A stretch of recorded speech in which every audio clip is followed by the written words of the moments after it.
லூக்கா எழுதின சுவிசேஷம் 17வது அதிகாரம் வசனம் 11-19 வரை. வசனம் 11-19 வரை. திரும்பவும் சொல்கிறேன். லூக்கா எழுதின சுவிசேஷம் 17வது அதிகாரம் வசனம் 11-19 வரை. ஒருவர் ஒரு வசனம் வீதம் வாசிப்போம். பின்பு அவர் எருசலேமுக்கு பிரயாணம் பண்ணுகையில் அவர் சமாரியா கலிலேயா எனும் நாடுகளின் வழியாக கடந்து போனார். அவர் ஒரு கிராமத்தில் பிரவேசித்த போது குஷ்டரோகமுள்ள மனுஷர் 10 பேர் அவருக்கு எதிராக வந்து தூரத்திலே நின்று, இயேசு ஐயரே, எங்களுக்கு இரங்கும் என்று சத்தமிட்டார்கள். அவர்களை அவர் பார்த்து, நீங்கள் போய் ஆசாரியர்களுக்கு உங்களை காண்பியுங்கள் என்றார். அந்தப்படி அவர்கள் போகையில் சுத்தமானார்கள். அவர்களில் ஒருவன் தான் ஆரோக்கியமானதை கண்டு திரும்பி வந்து உரத்த சத்தத்தோடே தேவனை மகிமைப்படுத்தி அவருடைய பாதத்தருகே முகங்குப்புற விழுந்து அவருக்கு ஸ்தோத்திரம் செலுத்தினான். அவன் சமாரியனாயிருந்தான். அப்பொழுது இயேசு, சுத்தமானவர்கள் 10 பேர் அல்லவா, மற்ற 9 பேர் எங்கே? தேவனை மகிமைப்படுத்துகிறதற்கு இந்த அந்நியனே ஒழிய மற்றொருவனும் திரும்பி வர காணோமே என்று சொல்லி அவனை நோக்கி, நீ எழுந்து போ, உன் விசுவாசம் உன்னை ரட்சித்தது என்றார். ஆமென். தலைகளை தாழ்த்தி செபிப்போம். கிருபையுள்ள எங்களின் ஆண்டவரே, இந்த வார்த்தைகளிலே நீர் எங்களோடு பேசவும் எங்களுக்கு இடைப்படவும் வேண்டுமென நாங்கள் செபிக்கிறோம். இயேசு கிறிஸ்துவின் நாமத்தில் செபிக்கிறோம் நல்ல பிதாவே. ஆமென். லூக்கா எழுதின சுவிசேஷம் இது ரொம்ப நமக்கு பரிச்சயமான சம்பவம். 10 குஷ்டரோகிகளை கிறிஸ்து சுகமாக்குதல். இப்போ இதுக்கு பின்னணியம்னு ஏதாவது இருக்கணும் இல்லையா? இருக்குது. இந்த பின்னணியத்தின்படி இதை நம்ம படிக்கும்போது இது இன்னும் கொஞ்சம் தெளிவாக விளங்கும். இதுக்கு ரொம்ப பெரிய பின்னணியம்லாம் சொல்ல வேண்டியதில்லை. இதை ராவா படித்தாலே இது எளிமையாக புரிந்து கொள்ளக்கூடிய வசனங்கள் தான். சமாரியா அப்படின்னாலே யூதர்கள் விரும்பாத ஒரு தேசம். சமாரியானாலே யூதர்கள் விரும்பாத ஒரு தேசம். சமாரியா கலிலேயா இந்த ரெண்டுக்கும் இடையில ஒரு பாதை. யூசுவலாக எந்த யூதர்களும் சமாரியாவின் வழியாக போக விரும்ப மாட்டார்கள். ஆனால் கர்த்தர் போவார், கிறிஸ்து போவார். அப்படிதான் போய் சமாரிய ஸ்திரியை கிணற்றண்டையிலே, யாக்கோபின் கிணற்றண்டையிலே அவளை சந்தித்தார். ஒரு விஷயத்தை நாம் இதில் புரிஞ்சுக்கணும். மனிதர்கள் ஒதுக்கின நபர்களை சந்திக்க கர்த்தரே பிரயத்தனப்படுகிறார். மனிதர்கள் விரும்பாத வழியாக அது இருக்கலாம், ஆனால் அது பிதாவின் சித்தம் அங்கு இருக்குமானால் அது கர்த்தர் விரும்பும் வழியாக அது இருக்கும். எனக்கு மட்டும் ஏன் இப்படி அப்படின்னு ஏதாவது உங்களுக்குள்ள கேள்வி இருந்துச்சுன்னா ரொம்ப வருத்தம்லாம் படாதீங்க. உங்களை சந்திக்க கர்த்தர் வந்து கொண்டு இருக்கிறார். ஏன்னா இந்த கேள்வி நிறைய பேருக்கு இருக்கு. Why me alone? ஏன் எனக்கு மட்டும்? ஏன் எனக்கு மட்டும்? You are very special. God wants to make an encounter with you very personally. கர்த்தர் உங்களோடு மிக நெருக்கமாக ஒரு சந்திப்பை ஏற்படுத்த விரும்புகிறார். அதனால தான் ஒய் மீன்ற கொஸ்டின் நம்ம வாழ்க்கைக்குள்ள இருக்குது. அதை ஞாபகம் வச்சுக்குவோம். இந்த குஷ்டரோகிகள் இருக்காங்களே, குஷ்டரோகிகள் அப்படின்னாலே இந்த காலத்திலையும் அவர்கள் மோசமாக தான் நடத்தப்படுகிறார்கள். அது எளிதில்லை. நம்ம மனுஷங்க தான். ஒரு குஷ்டரோகம் நிறைந்த ஒருத்தர் நம்ம பக்கத்தில் வந்து உட்கார்ந்தா அவ்வளவு எளிதாக நம்முடைய மனது ஏற்றுக்கொள்ளாது. நான் பெரிய அன்பானவன், நான் ஏற்றுக்கொள்வேன் அப்படின்னு சொல்லலாம் வாயில். கிறிஸ்துவின் நிமித்தமாக சில சமயங்களில் நம்ம ஏற்றுக்கொள்ளக்கூட செய்வோம். ஆனால் ஹோல் ஹார்ட்டடாக அதை செய்வோமான்னா கொஞ்சம் சந்தேகம்தான். கொஞ்சம் சந்தேகம்தான். ஒன்றும் இல்லை, பஸ்ஸில் ட்ராவல் பண்ணும்போது ஒரு மாற்றுப்பாலினத்தார், அதாவது டிரான்ஸ்ஜெண்டர் யாராவது நம்ம பக்கத்தில் வந்து உட்காந்தாலே நமக்கு முகம் சுளிப்பு வருகிறது. இதுதான் நார்மல். அப்போ இங்கே குஷ்டரோகிகள் இந்த காலத்திலேயே அப்படின்னா அந்த காலத்தில் எப்படி இருந்திருப்பாங்கன்னு பாருங்கள். குஷ்டரோகம்ங்கிறது மிக மோசமான வியாதி, யாருக்குமே வரக்கூடாத ஒரு வியாதி. எந்த வியாதி வந்தாலும் மனுஷன் ஈஸியாக பேர் பண்ணிக்குவானோ, ஆனால் ஸ்கின் டிசீஸ் வந்துச்சுன்னா அவனால் ஏற்றுக்கவே முடியாதான். இது சைக்காலஜிக்கல் ரிப்போர்ட் தான். ஸ்கின் டிசீஸ் வந்துச்சுன்னா அவனால் ஏற்றுக்கவே முடியாது. அது அவனுடைய அப்பியரன்ஸை பாதிக்கிறது, அவனுடைய இயல்பு வாழ்க்கையை பாதிக்கிறது. மற்ற எல்லாத்தையும் அவன் மூடி மறைச்சிக்க முடியும், இதை மறைச்சிக்க முடியாது. அப்போ ஸ்கின் டிசீஸ் அப்படிங்கிறது ஒரு மனிதனுடைய மனதை மிகவும் பாதிக்கக்கூடிய ஒன்று. இது ஸ்கின் டிசீஸ் கூட கிடையாது, இது ஒரு மோசமான ஒரு நிலை. உயிரோடு இருக்கும்போதே அழுகி போகுதல். யோசிச்சு பாருங்களேன், உயிரோடு இருக்கும்போதே அழுகி போகுதல். செத்த பின்னாடி தான் சரீரம் அழுகும். நான் உயிரோடு இருக்கும்போதே என் சரீரம் அழுகி போய் கொண்டிருக்கு அப்படின்னா அதுக்கு, அந்த வியாதிக்கு பேர் தான் குஷ்டரோகம். இப்போ இருக்க சிறு பிள்ளைகள் அப்படிப்பட்டவர்களை பார்த்துருக்க வாய்ப்பு இல்லை. ஏன்னா இந்தியாவில் இந்த லெப்ரஸிங்கிறது எராடிகேட்டட். ஒரு 20 வருஷத்துக்கு முன்னாடியே அதை எராடிகேட் பண்ணிட்டாங்க.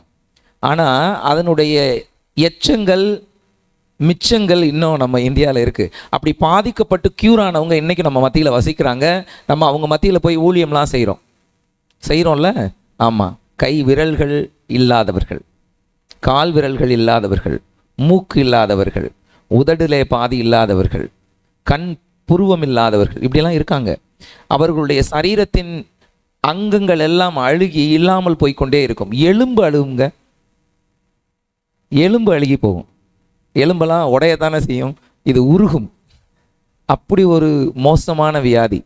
இந்த வியாதி வந்தவர்கள் தனியே இவர்களுக்கென்று ஒதுக்கப்பட்ட பாளையத்திலே வசிக்க வேண்டும். இதுதான் யூதர்களுக்கு கொடுக்கப்பட்ட நியதி. இவங்களில் யாராவது சுத்தமாகறாங்கன்னா திரும்ப ஆசாரியர்களிடத்திலே காட்டி அவர்கள் தங்களை சமுதாயத்தோடு இணைத்து கொள்ள வேண்டும். எப்பேற்பட்ட பணக்காரனாக இருந்தாலும் சரி, எவ்வளவு செல்வாக்குள்ளவனாக இருந்தாலும் சரி, இந்த வியாதி வந்தால் இந்த வியாதி வந்தவர்கள் ஒதுக்கப்படுவார்கள். அவங்களுக்கு வேற போக்கிடமே கிடையாது. கண்டிப்பாக அவர்கள் தீட்டுள்ளவர்கள். ஏன்னா இது ஒரு கண்டேஷியஸ் டிசீஸ், பரவக்கூடியது, தொற்று நோய் மாதிரி. இந்த காற்று கூட படக்கூடாதுன்னு சொல்லுவாங்க. அவர்கள் புழங்கினதை நம்ம புழங்குறதே கொஞ்சம் டேஞ்சரஸ் தான். அவ்வளவு எளிதாக அது பரவாது, ஆனால் அது பரவுறதுக்கான வாய்ப்பு இருக்குது. அப்போ என்ன ப்ரிவென்ஷன் மெத்தடாலஜியை நம்ம யூஸ் பண்ணாலும் இந்த நோய் வந்தவர்களை நாம் தள்ளி வைத்திருப்பது தான் நல்லது. அவங்க பக்கத்தில் வந்தாங்கன்னா குறைஞ்சது 100 அடி டிஸ்டன்ஸாவது மெயின்டைன் பண்ணணுமா. சாதாரணமான மனிதர்களும் குஷ்டரோகிகளும் வரும்போதே நல்ல மீசைக்கு மேலே இப்படி கையை வச்சு தீட்டுன்னு கத்தணும். மற்றவர்களுக்கு முன்பாக அவங்க ஊருக்குள்ளே வர வேண்டிய கட்டாயம் வந்தால் அப்படி தான் கத்தணும். இவர்களை நேசிக்கிறவர்கள், இவர்களை கைவிட மனமில்லாதவர்கள், இவர்களுக்கு உணவுகளை கொண்டு வந்து அந்த பாளையத்தில் போட்டுட்டு போவாங்க, குப்பை மாதிரி. அந்த குப்பைகளுக்குள்ளே இவர்கள் உணவை தேடி சாப்பிட வேண்டும். எக்காரணத்தை முன்னிட்டு ஊருக்குள்ளே அவர்கள் வரக்கூடாது. சரீரத்திலே அழுகிப்போன ஒரு மனிதன் சமுதாயத்திலே நிராகரிக்கப்படுகிறான். நம்ம வாழ்க்கைக்குள்ளேயும் இப்படி அழுகிப்போன எத்தனையோ குவாலிட்டிஸ் உள்ள இருக்கு. நம்மெல்லாம் நடமாடும் குஷ்டரோகிகள். நமக்குள்ள எத்தனையோ மீட்கப்படாத பாவங்கள் அப்படியே உட்காந்துக்கிட்டே இருக்கு.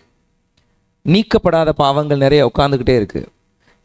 அந்த டிசீஸ் நம்ம வாழ்க்கைக்குள்ளேருந்து போகவே இல்லை. தேர் ஸ்டில். நான் 20 வருஷம் ஆச்சு, 30 வருஷம் ஆச்சு, 10 வருஷம் ஆச்சுன்னு சொல்லுகிறோம். நாம் சரியான பாடாகவே இல்லை. நமக்குள்ளே இந்த பாவத்தின் சாயல் ஏதோ ஒரு மூலையிலே ஒட்டி கொண்டே இருக்கிறது. இன்னும் தீட்டுள்ளவர்களாகத்தான் இருக்கிறோம். ஒதுக்கப்பட்டவர்களாக சில சமயங்களில் இருக்கிறோம், நிராகரிக்கப்பட்டவர்களாக சில சமயங்களில் இருக்கிறோம், சில சமயங்களில் கைவிடப்பட்டவர்களாக இருக்கிறோம். எல்லாத்துக்கும் மேலே எந்த மனிதனோடும் உறவு கொள்ள முடியாத வகையிலே நாம் நிர்கதியாய் விடப்பட்டவர்களாக இருப்போம். நினச்சா கூட யாரையும் அப்ரோச் பண்ணிட முடியாது. என் வலிக்கு, என்னுடைய வேதனைக்கு யார் தோள்லையும் சாஞ்சு கூட அழ முடியாது. அப்படி ஒரு நிராகரிக்கப்பட்ட நிலையை தான் இந்த லெப்பர்ஸ், குஷ்டரோகிகள் அனுபவித்தார்கள், அனுபவிக்கிறார்கள். அப்படி ஒரு பின்புலம். சமாரியா தேசத்தில் ஒளிமுக வாசலுக்கு பக்கத்தில் இந்த குஷ்டரோகிகள் வசிப்பதற்கான ஒரு பாளையம் இருந்தது.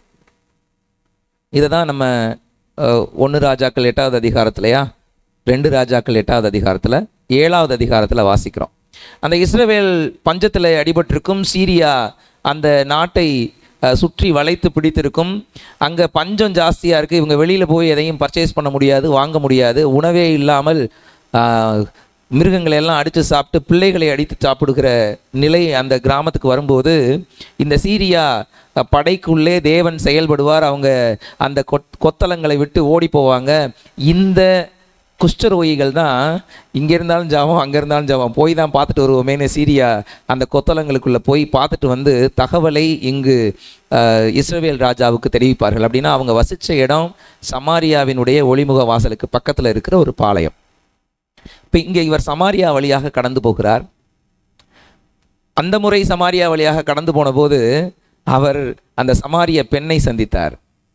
இப்போ அவர் சமாரியா வழியாக கடந்து போகும்போது 10 குஷ்டரோகிகளை சந்திக்கிறார். நிராகரிக்கப்பட்ட இடங்களுக்கு உங்களை தேடி அவர் வருகிறவராக இருக்கிறார். மீண்டு வர்றதுக்கு வாய்ப்பே இல்லை, இனிமே இது நடக்கவே நடக்காது அப்படின்னு இருக்கிறவங்க தான் இந்த குஷ்டரோகிகள். இவர்களுக்கு விடிவே இல்லை, இதற்கு மருந்தே இல்லை. இன்னைக்கு வரைக்கும் நம்ம எராடிகேட் எப்படி பண்ணியிருக்கிறோம்னா தடுப்பூசிகள் மூலமாக தான் எராடிகேட் பண்ணியிருக்கிறோம். இதுக்கு மருத்துவம்லாம் ஒன்றும் பெருசாக இல்லை. அப்போ ஏற்கனவே இருந்ததை நம்ம சரி பண்ண முடிஞ்சதா? இல்லை. அரக்கை போச்சுன்னா அரக்கை போச்சு தான். அதுக்கு பின்னாடி மேலே பரவாமல் வேணால் நம்மளால் அதை சரி பண்ண முடியுதே ஒழிய எதையும் மீட்டெடுக்க முடியாது. அப்படி ஒரு சூழலில் இருக்கிற இந்த குஷ்டரோகிகளை அவர் சந்திக்கிறார். அப்படி சந்திக்கும்போது என்ன நடக்குது அப்படின்னா, இந்த குஷ்டரோகிகள் ஆயத்தமாகி இவரை பார்ப்பதற்கு வருகிறார்கள். ஒரு 10 பேர் சேர்ந்து வராங்க. இவர் அந்த வழியாக வருகிறார்னு கேள்விப்பட்டு தானே வந்திருப்பாங்க. ஏற்கனவே சமாரியாவிலே இவர் செய்தவைகளை அவர்கள் அறிந்திருப்பார்கள். ஏதோ ஒரு வகையிலே கிறிஸ்துவை இவர்கள் அறிந்திருப்பார்கள். இவரை சந்திச்சா நமக்கு விடுதலை உண்டு அப்படின்னு அவங்களுக்கு தெரியும். மார்க்கில் 5வது அதிகாரம் ஞாபகம் எனக்கு சரியாக தெரியல. அதில் ஒரு லெப்பரை குஷ்டரோகியை கர்த்தர் குணப்படுத்துவார், தொட்டு சுகப்படுத்துவார். அப்போ இந்த விஷயங்களை எல்லாம் அவர்கள் கேள்விப்பட்டிருப்பார்கள். அப்போ நம்ம வியாதிக்கு ஒரு முடிவு இருக்கிறது. எங்கே இருக்கிறது? இயேசு கிறிஸ்துவிடம் இருக்கிறது. அவரை சந்திக்கணும் அப்படின்னு போகிறாங்க. சந்திக்க விட்டுருவாங்களா? திமிர்வாதக்காரனையே நம்ம சந்திக்க விட மாட்டோம். ஓட்டை பிரித்து தான் உள்ளே இறக்கணும். அப்படி தானே வேதம் சொல்லுகிறது. அதை நல்லா வாசித்து பார்த்தீங்கன்னா தெரியும். சீஷர்கள் தான் முன்னாடி நின்று மறைச்சிருந்துருக்குறாங்க உள்ளே போக விடாமல். திமிர்வாதக்காரனையே நம்ம ஓட்டை பிரித்து தான் உள்ளே இறக்க வேண்டியிருக்கு. அப்போ குஷ்டரோகி எப்படி நேராக போயிட முடியுமா? இயேசு கிறிஸ்துவை சந்திக்க சிரமம் இருக்கிறது. ஆனால் எந்த இடத்துல இவரை பார்க்க முடியும்? எப்படி நம்ம அவரை பார்க்க முடியும்? எவ்வளவு தூரத்தில் நாம் நிற்கணும்? இதற்கு நாம் என்னெல்லாம் செய்யணும் அப்படின்னு அந்த 10 பேர் திட்டமிடுகிறார்கள். நீங்கள் 11வது வசனத்திலிருந்து அப்படியே நீங்கள் வாசிச்சிங்கன்னா 11, 12, 13, 11 விட்டுருங்க, 12லேருந்து வாசிங்க. அவர் ஒரு கிராமத்தில் பிரவேசித்த போது குஷ்டரோகம் உள்ள மனுஷர் 10 பேர் அவருக்கு எதிராக வந்து தூரத்திலே நின்று, இயேசு ஐயரே எங்களுக்கு இரங்கும் என்று சத்தமிட்டார்கள். ஒரு 3 வார்த்தையை இதில் நீங்கள் அண்டர்லைன் பண்ணிக்கணும். எதிரே வந்து, தூரத்திலே நின்று, சத்தமிட்டு. எதிரே வந்து, தூரத்திலே நின்று, சத்தமிட்டு. இந்த இடத்துல வந்தால் என்ன க்ரௌடு இருந்தாலும் என்னைய கிறிஸ்து பார்க்க முடியும் அப்படிங்கிற ஒரு இடத்த அவங்க கண்டுபிடிக்கிறாங்க. 10 பேரும் சேர்ந்து இயேசு கிறிஸ்து கூட்டத்தோடு வருவார். பெரும்பாடுள்ள ஸ்திரீ தொடுறாங்க. இயேசு கேட்குறார், என்னை தொட்டது யார்? இந்த கூட்டத்தில் யாரை கண்டுபிடிப்பீங்க அப்படின்னு தான் கேட்டாங்க. அவ்வளவு கூட்டம் கிறிஸ்துவோடு இருந்து கொண்டே இருக்கும்போது கிறிஸ்து கண்ணுக்கு படுகிறது போல நிற்கணும்னா அப்படி ஒரு இடத்தை அவங்க கண்டுபிடிக்கணும். இந்த இடம் என்ன கூட்டமாக இருந்தாலும் ஒருவேளை அது ஒரு வழியாக இருக்கலாம், 2 பேர் ஒரு பேராக வருகிற வழியாக கூட இருக்கலாம், அது ஒரு பெண்டிங்காக இருக்கலாம், ஒரு வளைவாக இருக்கலாம். அப்போ அதுக்கு எதுக்கு நின்னோன்னா கரெக்டாக ஒத்தையாக வருவாங்க, இல்லை 2 பேராக வருவாங்க, இயேசு கிறிஸ்து என்னை பார்க்க முடியும் அப்படின்னு யோசிக்கலாம். எப்படி அவர்கள் திட்டமிட்டு இடத்தை சூஸ் பண்ணி அவர் கண்ணிலே படும்படியாக எதிராக வந்து, பின்னாடி கூடியெல்லாம் வரல, எதிரே வந்து. ஸோ செம பிளானு.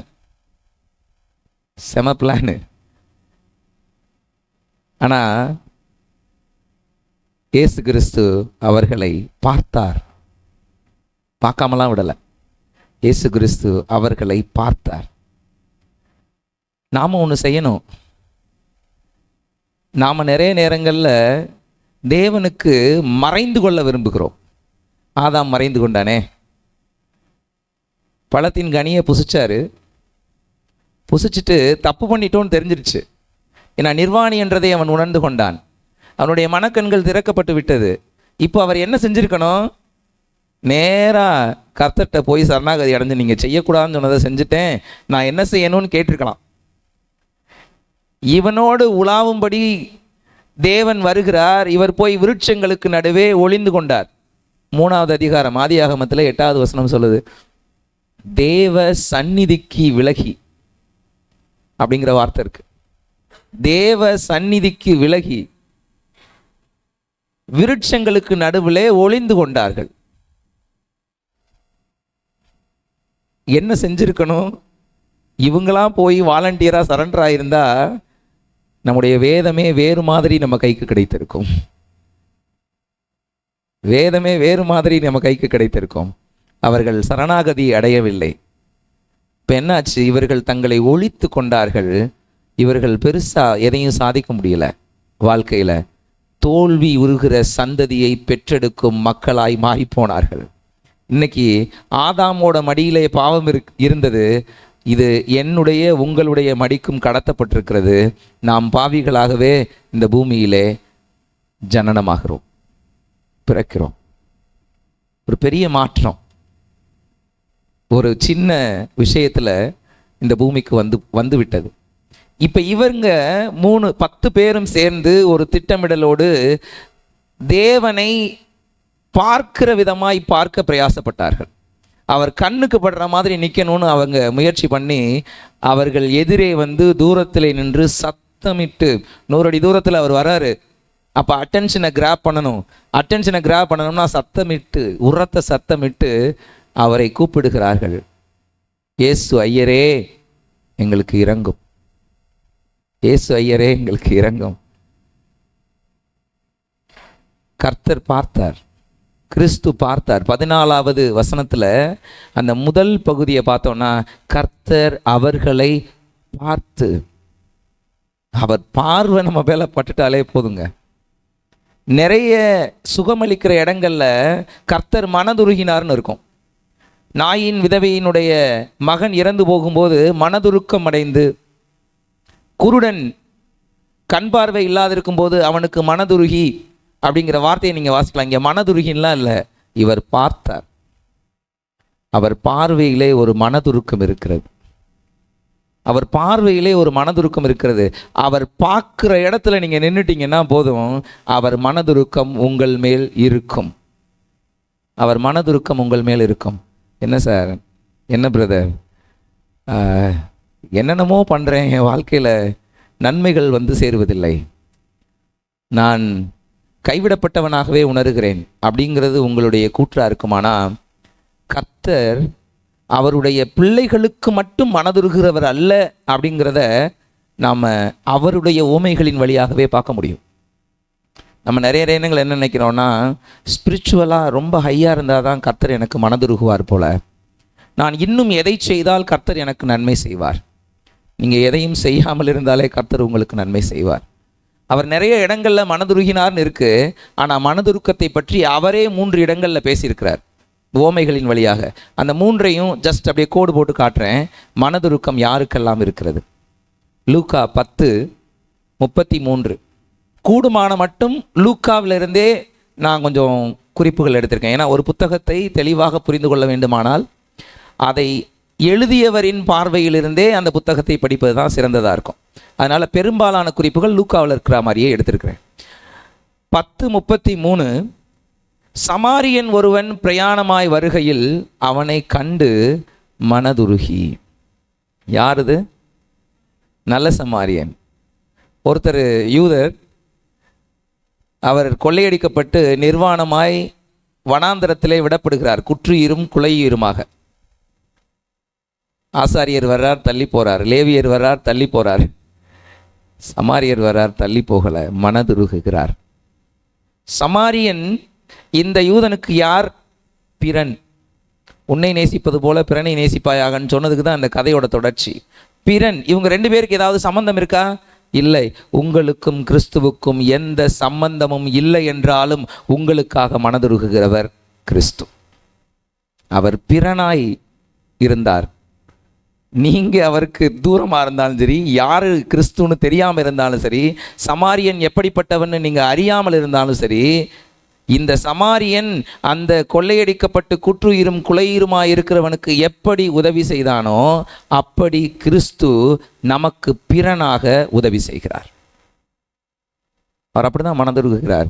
அதனால நான் கிறிஸ்துக்குள்ள ரொம்ப ஸ்ட்ராங்கா இருந்தால் தான் கர்த்தர் உதவி செய்வார்னு இல்லை. ஆனால் உதவி செய்தால் நீங்கள் ஸ்ட்ராங்காக இருக்க வேண்டும் என்று அவர் எதிர்பார்ப்பார். அது அடுத்த எதிர்பார்ப்பு. ஆனால் உதவி செய்வதற்கு எந்த வகையிலேயும் தேவன் உங்ககிட்ட ஒரு குவாலிஃபிகேஷனே எதிர்பார்க்கறது இல்லை. He doesn't mind what you are. He loves doing good things to you. அவர் நன்மை செய்கிறவராகவே சுற்றி திரிந்தார். பாரபட்சம் பார்த்தாரா? ஏழை பணக்காரன் பார்த்தாரா? பதவியில் உள்ளவன் பதவியில் இல்லாதவன் பார்த்தாரா? இல்லை. பெரிய பெரிய சீமான்களும் வந்து அற்புதத்தை பெற்றுக்கொண்டார்கள். ஒரு வார்த்தை சொல்லும், என் வேலைக்காரன் சொஸ்தமாவான்னு ஒருத்தர் வந்தார். சீமானவர். ஐயோ, என் பிள்ளை பிசாசு பிடித்தவளாக இருக்கிறாள், அவளை நீங்கள் ஒரு வார்த்தை சொல்லி குணப்படுத்துங்கன்னு கானானிய ஸ்திரீ பின்னாடியே வந்தா. சீப்போ நாயேன்னு சொல்லிட்டு குணப்படுத்தினார். இழிவானவர்களும் வந்தார்கள், மேன்மையானவர்களும் வந்தார்கள், சமுதாயத்தில் அப்படி பார்க்கப்பட்டவர்கள். ஆனால் எவரையும் புறந்தல்லாத தேவன் நம்முடைய கர்த்தர் பிறனாக இருந்து நமக்கு உதவி செய்கிறார். மத்தேயு 18:27 கிறிஸ்துவே ஒரு ஓமையை சொல்லுகிறார். ஒரு எஜமான் இருக்கிறான். அந்த எஜமானுக்கு கீழே ஒருவன் வேலை செய்து கொண்டிருக்கிறான். கணக்கு வழக்க பார்க்கறதுக்காக எஜமான் அந்த கணக்கு வழக்குகளை பார்க்கிறார். பார்த்தா இவன் 10,000 தாளந்தை முழுங்கியிருக்கான், கொள்ளையடிச்சிருக்கிறான், களவாடி இருக்கிறான்.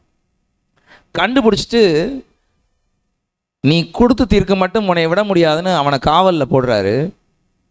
காவலில் போடும்போது இவன் கெஞ்சி கேட்குறான், எனக்கு ஒரு ஒரு ஒரு வாய்ப்பு கொடுங்க, நான் கொடுத்துட்றேன் அப்படின்னு கெஞ்சும்போது அந்த ஊழியக்காரனுடைய ஆண்டவன் மனதிறங்கி, கம்பேஷன்ற வார்த்தை தான் இங்கிலீஷில் இருக்குது, மனதுருகி தான் அதை டிரான்ஸ்லேட் பண்ணியிருக்கணும், பரவாயில்ல, ரெண்டும் ஒன்று தான். மனதுருகி அவனை விடுதலை பண்ணினான். மனதுருகி அவனை விடுதலை பண்ணினான். இப்போ இவர்கள் ரெண்டு பேருக்கும் உள்ள உறவு என்ன? எஜமான் ஊழியக்காரன். எஜமான் வேலையாள். நீங்கள் அவரை ஏமாத்தியே இருந்தாலும் அவர் உங்களுக்கு மனதுருகுகிறவர். உங்களுக்கு சில பொறுப்புகளை கொடுத்து அந்த பொறுப்புகளிலே நீங்கள் உண்மையற்றவர்களாக இருந்திருந்தாலும் அவர் உங்களுக்கு மனதுருகுகிறார். அவர் உங்களுக்கு மனதுருகுகிறார். பிறனாக இருந்தாலும் அவர் உங்களுக்கு மனதுருகுகிறார். உங்கள் கடனை எல்லாம் அவர் மன்னிக்கிறார். நீங்கள் எதெல்லாம் கொடுத்து தீர்க்கணுமோ, எதையெல்லாம் செய்யாமல் விட்டு போனீர்களோ, எதையெல்லாம் கொள்ளையாடி வைத்து கொண்டீர்களோ, கிறிஸ்துவுக்கானதை நீங்கள் எடுத்துக்கொண்டீர்களோ, புகழோ பணமோ பொருளோ என்னவா இருந்தாலும் சகலத்தையும் மன்னித்து உங்களை அவர் தன்னோடு சேர்த்துக்கொள்கிறார். உங்களுக்காக அவர் மனதுருகுகிறார். அப்போ பிறனாக இருந்தாலும், எனக்கு கிறிஸ்துவை தெரியாதுன்னு சொன்னாலும் உங்கள் மேல் மனதுருக்கம் இருக்கிறது. நீங்கள் கிறிஸ்துவை ஏமாற்றி கொண்டே இருப்பவர்களாக இருந்தாலும் உங்கள் மேல் அவருக்கு மனதுருக்கம் இருக்கிறது. லூக்கா 15:20 சொல்லுகிறது, த லாஸ்ட் சன் எழுந்து புறப்பட்டு தன் தகப்பனிடத்தில் வந்தான். அவன் தூரத்தில் வரும்போதே அவனுடைய தகப்பன் அவனை கண்டு மனதுருகி ஓடி அவன் கழுத்தை கட்டி கொண்டு முத்தம் செய்தார். அவர் சொன்ன ஓமைதான். தகப்பனும் மகனுமா இருந்தாலும் சரி, எந்த வகையிலே நான் தூரம் போயிருந்தாலும் சரி, எவ்வளவு தள்ளி போயிருந்தாலும் சரி, என் மேல் மனதுருகுகிறவராக கர்த்தர் இருக்கிறார். அதனால நான் இப்படி இருந்தாதான் கர்த்தர் எனக்கு ஃபேவர் பண்ணுவார் அப்படின்னு நீங்க நினைச்சீங்கன்னா அந்த எண்ணத்தை மாற்றிக்கொள்ளுங்கள்.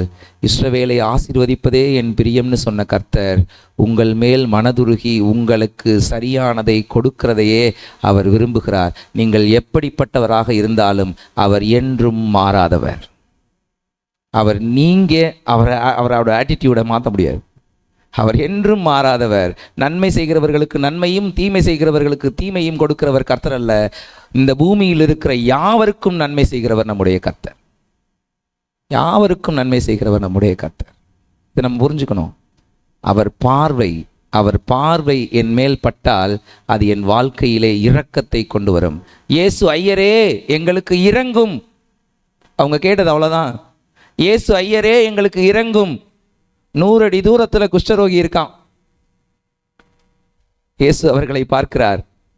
எவ்வளவு தூரம் அவங்க காயப்பட்டிருப்பாங்க, எவ்வளவு தூரம் அவங்களுடைய நோய் முத்தி இருக்கும் 100 அடி தூரத்தில் பார்க்க முடியுமான்னா எனக்கு தெரியல. மனிதனுடைய கண்களில் 100 அடி தூரத்தில் கிளியர் பிக்சர்லாம் கிடைக்காது. ஒரு பிக்சர் கிடைக்கும், அவ்வளோதான். அவர்கள் குஷ்டரோகிகள் என்று அறிந்து கொள்ள முடியும். ஏன்னா அவர்களுடைய உடைகள் அப்படிப்பட்டதாக இருக்கும்.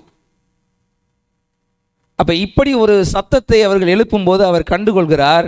கண்டுகொண்டு அவர்களை பார்க்கிறார். பார்த்தாலே அங்கு இரக்கம், மனதுருக்கம் வந்து சேர்க்கிறது. அவர்கள் சுகமடைகிறார்கள். உங்ககிட்ட ஒரே ஒரு விஷயத்தை தான் சொல்ல விரும்புகிறேன்.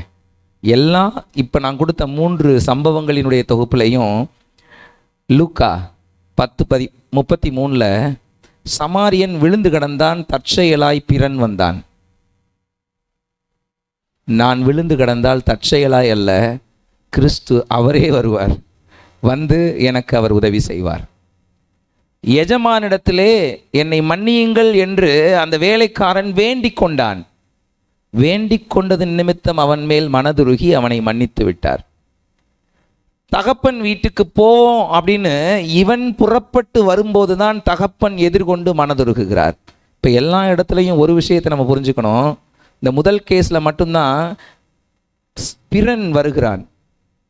மிச்சம் எல்லா இடத்துலையும் எவன் பாதிக்கப்பட்டிருக்கிறானோ அவன் போகிறான். நான் குற்றுயிரும் குலையுயிருமாக கிடைக்கும்போது நான் தேவனை தேடணும்னு தேவன் விரும்புகிறவர் இல்லை. அவர் வந்து என்னை தொட்டு சுகமளிப்பார். எனக்கு பெலன் இருந்திருக்குமானால் நான் அவரை தேடி போக வேண்டும் என்று அவர் விரும்புகிறார். 2வது, நான் அவரிடத்தில் எதையும் மறைக்காதிருக்க வேண்டும் என்றும் அவர் விரும்புகிறார். இந்த ஆதாமை போல நான் ஒளிஞ்சிக்க கூடாது. I should express my self to the Lord what I ஆம். நான் எதையும் மறைக்காம தேவனிடத்திலே வெளிப்படுத்துகிறவனாக இருக்க வேண்டும். பாவத்தை மறைக்கிறவன் வாழ்வடைய மாட்டான், அவைகளை அறிக்கை செய்து விட்டு விடுகிறவனோ இரக்கம் பெறுவான். இந்த பாவத்தை விட்டுட்டு தன்னை மறைக்கிறவன் வாழ்வடைய மாட்டான், தன்னை கிறிஸ்துவுக்கு முன் வெளிப்படுத்துகிறவன் இரக்கம் பெறுவான். ரெண்டும் பொருத்தமான அர்த்தத்தில் வருகிற வசனங்கள் தான். உங்களை நீங்கள் கிறிஸ்துவுக்கு முன்பாக முழுமையாக வெளிப்படுத்த வேண்டும். கண்டுபிடிங்க, எங்கே நான் கிறிஸ்துவை பார்க்க முடியும், இதற்கு நான் என்ன மெனக்கடலை செய்ய வேண்டும், எப்படி இதற்கு நான் திட்டமிட வேண்டும்னு நீங்கள் திட்டமிட்டு கிறிஸ்துவை சந்திக்க புறப்படுங்கள். உங்கள் மேல் அவர் பார்வை விழுந்து இரக்கம் செய்வார். முதல் பாயிண்டாக நீங்கள் எழுதிக்கலாம், அவர் பார்வை இரக்கம் செய்யும். அவர் பார்வை இரக்கம் செய்யும். 2வது, பார்த்துட்டு அப்படியே போகல. அவர் பார்த்துட்டு அப்படியே போகல. 14வது வசனம் சொல்லுகிறது, அவர் அவர்களை பார்த்து நீங்கள் போய் ஆசாரியர்களுக்கு உங்களை காண்பியுங்கள் என்றார். அந்தப்படி அவர்கள் போகையில் சுத்தமானார்கள். அந்தப்படி அவர்கள் போகையில் சுத்தமானார்கள். 3 கண்டினியூஸான வார்த்தையை நீங்கள் அண்டர்லைன் பண்ணிக்கலாம். என்றார், அந்தப்படி அவர்கள் போனார்கள். அவர்கள் போகையில், அவர்கள் போனார்கள் கூட, அவர்கள் போகையில். இந்த 3 வார்த்தைகளையும் நீங்கள் அண்டர்லைன் பண்ணிக்கலாம். என்றார், அந்தப்படி அவர்கள் போகையில். கர்த்தருடைய வார்த்தை சகலத்தையும் புதிதாக்கும். மீண்டு வர முடியாத வியாதி தான், மீண்டு வர முடியாத சூழல் தான், இதுக்கு மருந்தே இல்லைன்னு சொல்கிற சூழல் தான். ஆனால் கர்த்தர் வார்த்தை நம்மத்தியில் கடந்து வருமானால் அது நம்மை புதிதாக்கும். சகலத்தையும் புதிதாக்கும். சகலத்தையும் புதிதாக்கும். வெளிப்படுத்தின விசேஷம் 21வது அதிகாரம் 5வது வசனம். இது வருகிற எருசலேமை குறித்ததான வசனம்தான்.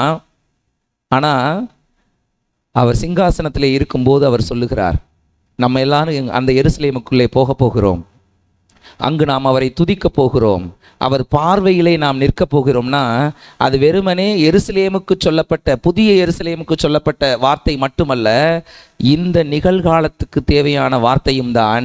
அவர் பிரசன்னம் நம்மத்திலே இருக்கும்போது, அவர் பார்வை நமக்குள்ளாய் இருக்கும்போது, அவர் வார்த்தை நம்மை கடந்து போகும்போது சகலமும் புதிதாகும். வெளிப்படுத்தின விசேஷம் 21:5 வாசிங்க. சிங்காசனத்தின் மேல் வீற்றிருக்கிறவர், இதோ நான் சகலத்தையும் புதிதாக்குகிறேன் என்றார். பின்னும் அவர், இந்த வசனங்கள் சத்தியமும் உண்மையுமானவைகள், இவைகளை எழுது என்றார். இவைகள் சத்தியமும் உண்மையுமானவைகள். இது fact and also it is a doctrine. It is a fact and truth. This is a doctrine. இதுதான் வேத உபதேசம், இதை எழுதுன்றார்.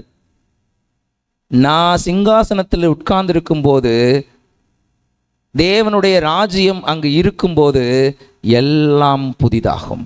உங்க வாழ்க்கைக்குள்ள அவர் ராஜரீகம் பண்ணுகிறவராய் இருந்தால், உங்கள் வாழ்க்கைக்கு அவர்தான் ராஜாவா இருந்தா, உங்க வாழ்க்கையில சகலத்தையும் புதிதாக்குகிறார்.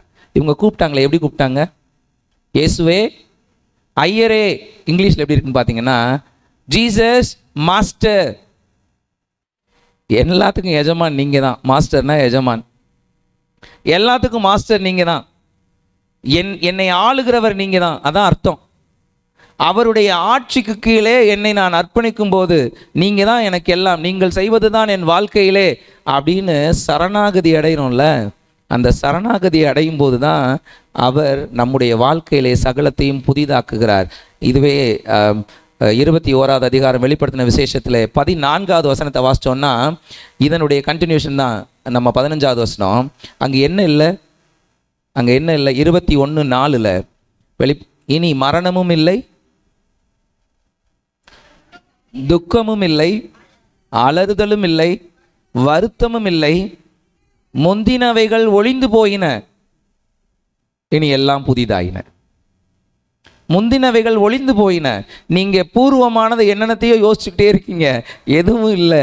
அவர் ராஜரீகம் பண்ணுகிறவராய் என் வாழ்க்கை இருக்குமானால், என் வாழ்க்கையிலே மரணமில்லை, துக்கமில்லை, அலறுதல் இல்லை, வருத்தமில்லை, முந்தினவைகள் ஒளிந்து போயின. எல்லாம் போயிடும், எல்லாம் போயிடும். அவனுக்கு தெரியும் குஷ்டரோகிக்கு, அவ்வளோதான், மிஞ்சி போனால் ஒரு 4 வருஷம் இருப்பேன், அழுகி நாற்றம் எடுத்து நான் செத்து போவேன்னு அவனுக்கு தெரியும். வாழ்க்கை பூரா துக்கம்தான், இனி மீட்பே இல்லை, நான் யார்கிட்ட பேசுவேன், என்னை அனுசரிக்க யாருண்டு, என்னை அரவணைக்க யாருண்டு அப்படின்னு நம்ம யோசிக்கலாம். அப்படிதான் அவனையும் யோசிச்சிருப்பான். அலறுதல் அங்கே இருந்துக்கிட்டே இருக்கும். சைக்கலாஜிக்கலாக அவங்க எவ்வளோ எஃபெக்ட் ஆவாங்க. when they are not meeting the people, there is nobody else to console them. அப்படின்னா எவ்வளவு தூரம் அவர்கள் மன உளைச்சலுக்குள்ளாக இருப்பார்கள், வருத்தத்தில் இருப்பார்கள். இது எல்லாம் போயிடும். முந்தினவைகள் எல்லாம் ஒளிந்தன, எல்லாம் புதிதாயின, எல்லாம் புதிதாயின. கர்த்தர் ராஜரீகம் பண்ண உங்கள் வாழ்க்கையை விட்டு கொடுங்கள். இவங்க அப்படிதான் விட்டு கொடுத்தாங்க. ஏசு, ஐயரே, நீங்க தான் எங்க வாழ்க்கையில எல்லாம், எங்களுக்கு ஒரு விடிவை காட்டுங்கப்பா. இதுதான் அதோட அர்த்தம். I am not going to follow anybody else, I am going to follow only you. உங்களை மாத்திரம் நான் பிடித்து கொண்டிருக்க போகிறேன். கர்த்தாவே, நீர் எனக்கு உதவி செய்யும். சில நேரங்களில் கிறிஸ்து ரொம்ப டீட்டெயில்டாக பேச விரும்புறதில்ல. ஒரு வியாதியை குறிச்சோ ஒரு சுகத்தை குறிச்சோ ரொம்ப டீட்டெயில்டாக பேச விரும்புறதில்ல. இங்கே பாருங்களேன், என் குஷ்டரோகம் நீங்கட்டும்னு இவனும் கேட்கல, இந்த 10 பேரும் கேட்கல. உன் குஷ்டரோகம் நீங்கட்டும்னு கிறிஸ்துவும் சொல்லலை. இயேசுவே, ஐயரே, எங்களுக்கு இறங்கும், இதுதான் இவர்களுடைய வார்த்தை. கிறிஸ்து சொன்னார், நீங்கள் போய் ஆசாரியர்களுக்கு உங்களை காண்பியுங்கள். உடனேயும் சுகமாகலங்க. அந்தப்படி அவர்கள் போனபோது அவர்கள் சொஸ்தமானார்கள் அல்லது சுகமானார்கள், சுத்தமானார்கள். 2 பேருமே வியாதியை பற்றியே பேசல. சில நேரங்களில் சில விஷயங்களை பேசுவதை தேவன் விரும்புவதில்லை. ஏன்னா சில விஷயங்களை பேசும்போது அந்த மனிதன் மிகவும் உடைந்து போவான்னு கர்த்தருக்கு தெரியும்னா அதை பேசவே மாட்டார். அதை பேசவே மாட்டார். இது உலகத்துக்கு தெரியாத வியாதியா? அவனை பார்த்தாலே தெரியுது. 100 அடி தூரத்திலிருந்து பார்க்கும்போதே அவன் குஷ்டரோகின்னு தெரியுது. உனக்கு என்ன பிரச்சனைன்னு கர்த்தர் கேட்கல. குருடனை பார்த்து கேட்டார், நான் உனக்கு என்ன செய்ய வேண்டும்? நான் பார்வையடைய வேண்டும். அவன் பார்வை அடைஞ்சு வெளியில் போயிட்டான்னா நிறைய பேருக்கு அவனுக்கு என்ன நடந்துச்சுன்னு தெரியாது. பெரும்பாடுள்ள ஸ்திரீ இருந்தால் அவளிடத்திலே அவர் கேட்டார். அவள் சொல்லும்படி அந்த சூழலை உருவாக்கினார். அவள் சொன்னா, அவள் சுகமாயிட்டு போயிருந்தான்னா இப்படி ஒன்று நடந்திருக்குன்னு நமக்கெல்லாம் தெரிஞ்சிருக்காது. தேவ நாம மகிமைப்படும்படியாக சில இடங்களில் தேவன் கேள்விகளை கேட்கிறார். ஆனால் சில இடங்களில் பார்த்தாலே தேவ நாம மகிமைப்படும்னா கேள்விகளை கேட்பதில்லை. அந்த மனிதர்களை அவர் காயப்படுத்துவதே இல்லை. சில நேரங்களில் சிலர்கிட்ட கேள்வி கேட்குறோம்ல, இன்னும் உங்கள் பிள்ளை கல்யாணம் வைக்கலையா? என்னாச்சு? எதுவும் ட்ரீட்மெண்ட் போகிறீங்களா? உங்களுக்கு குழந்தை இல்லையா? கேட்காதீங்க. கிறிஸ்துவே அதை கேட்க விரும்புகிறதில்லை. Don't ask. கிறிஸ்துவே அதை கேட்க விரும்புகிறதில்லை. பைபிளில் புதிய ஏற்பாட்டில் யோவான் ஸ்நானகனுடைய பிறப்புக்கு அப்புறம் எங்கேயாவது எந்த குழந்தை இல்லாத தம்பதியருக்காவது கிறிஸ்து குழந்தையை கொடுத்தார்னு இருக்கா? இல்லை. ஏன் அதை அட்ரஸ் பண்ணவே இல்லை? அப்படி ஒன்று நடந்திருக்காதா? கண்டிப்பாக நடந்திருக்கும். ஆனால் அதை சொல்ல தேவன் விரும்பவில்லை. அதை கேட்க தேவன் விரும்பவில்லை. அதெல்லாம் நடந்திருக்கும், நடக்காமலாம் இருந்திருக்காது. இதை அட்ரஸ் பண்ணுறதுக்கே தேவன் விரும்ப மாட்டேங்கிறார். அது அவர்களை காயப்படுத்தும். என் மகிமையை விட என் மகனின் மனக்காயம் எனக்கு அதிகமாக இருக்கிறது. அவன் மனக்காயத்தை நான் விரும்பவில்லைன்னு சொல்லுகிறவர் தான் நம்முடைய கர்த்தர். உண்மை. கேட்க மாட்டார், கேட்கக்கூடாது. ஆலோசனை சொல்கிறேன், பேர் வழின்னு மூக்க எங்கேயும் நுழைக்காதீங்க. Don't do that. Don't do that. எந்த விஷயத்தையும் நீங்கள் யாரிடமும் அவர்கள் மனம் வலிக்குமானால் கேட்காதிருங்கள். இயேசு கிறிஸ்துவே அதை அவாய்ட் பண்ணுறார். இயேசு கிறிஸ்துவே அதை அவாய்ட் பண்ணுறார். அவர் பேசலை, அவர் பேசவும் விடலை. அதுக்கு பின்னாடி உனக்கு என்ன வேணும்னு அவர் கேட்டிருந்தா அவங்க சொல்லியிருப்பாங்க. He didn't ask anything. He said, go and show yourself to the priest. போய் உன்னை ஆசானிடத்தில் காட்டு. சுகமானவன் தான் ஆசாரியத்தில் போய் காட்டணும். நான் சரியாயிட்டேனா இல்லையா என்னை செக் பண்ணி சொல்லுன்னு. ஒரு வாரம் கழிச்சு திரும்பி ஒருக்கா செக் பண்ணணும். திரும்பி செக் பண்ண பின்னாடி அவன் சரியாயிட்டான்னு தெரிஞ்சுன்னா okay, he can be in the community அப்படின்னு அவர் அவனுடைய ஜாதிகளுக்குள்ளே அனுப்புவார் அந்த ஆசாரியன். அந்த வேலை இப்போவே சொல்கிறாரு. இந்த 10 பேரும் எதுவும் பேசவில்லை. அந்த படி அப்படின்னு இருக்கு பாருங்களேன். அந்த படி, அந்த படிக்கு ஒரு ஃப்ரேஸ் இங்கிலீஷில் இருக்கு. It came to pass. It came to pass. இங்கிலீஷ்லையும் போட்டிருக்கிறார் தம்பி, தேங்க்யூ. அந்த படி, இட் கேம் டு பாஸ்னா என்ன அர்த்தம்னா, அவர் சொன்னதின்படி அவர்கள் செய்யும் போது, அப்படியே நடைபெற்ற போது, அதான் அர்த்தம். இட் கேம் டு பாஸ்னா அப்படியே அவர்கள் நடந்து கொண்டார்கள். எதுவும் பேசலை. ஆண்டவரே நாங்கள் சுகமாகலையே அப்படின்னு கேட்கல. அந்தப்படி அவர்கள் போகையில் போகும்போதே சுகமானார்கள். போகும்போதே சுகமானார்கள். ஒரு விஷயத்தை நீங்கள் புரிஞ்சுக்கணும். அவர் சொல்கிறத அப்படியே நீங்கள் கேட்டுக்கிட்டீங்கன்னா உங்கள் போகும் பாதையெல்லாம் நன்மைகளாய் விளையும். நீங்கள் போகிற பாதையெல்லாம் நன்மையாக விளையும். அதுக்கு தனியாக அவர் உட்காந்து எதையும் செய்யணும்னு அவசியம் இல்லை. நீங்கள் கீழ்ப்படிஞ்சு மட்டும் பாருங்கள். அவர் சொல்லுகிறதை எந்த எதிர்கேள்வியும் கேட்காம அப்படியே நீங்கள் put it in practice. Sure, God will make good things in your life wherever you go, wherever you are coming from. No problem. உங்கள் பாதைகளிலெல்லாம் தேவன் நன்மைகளை செய்ய போதுமானவர். இன்னொரு விஷயத்தையும் நம்ம புரிஞ்சுக்குவோம். சுத்தமாகுன்னு சொல்லவே இல்லை. இவங்க எப்படி சுத்தமானாங்க? வார்த்தைகள் வந்தால் தானே சுகமாகணும். வார்த்தைகள் வந்தால் தானே சுகமாகணும். வார்த்தைகள் மட்டும் சுகமளிப்பதில்லை, தேவனுடைய சிந்தையும் சுகமளிக்கும். தேவனுடைய சிந்தையும் சுகமளிக்கும். அவர் என்னை பற்றி என்ன நினச்சிருக்கிறாரோ அது நடக்கும். அவர் விரும்பினது ஆகும்படி அது வாய்க்கும். அப்படிதான் வேதவசனம் சொல்லுகிறது. வானத்திலிருந்து அவர் வார்த்தைகளை அனுப்புகிறார். அது பூமியை முளைக்க பண்ணி செழிப்படைய செய்து திரும்பவும் அது வானத்துக்கே போகுது அப்படின்னு சொல்லும்போது அங்கே ஒரு வார்த்தை இருக்கும். அவர் விரும்பினது வாய்க்கும்படி அது செய்யும்.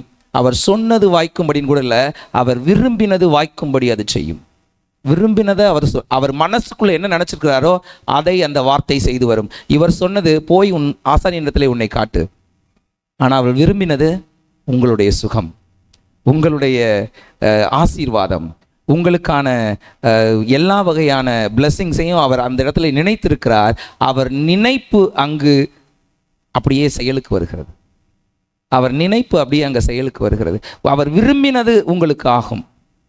அவர் என்ன, அதை நம்ம அதை யோசிக்கவே முடியல. அவர் நினைச்சா கூட அது நடக்கும்.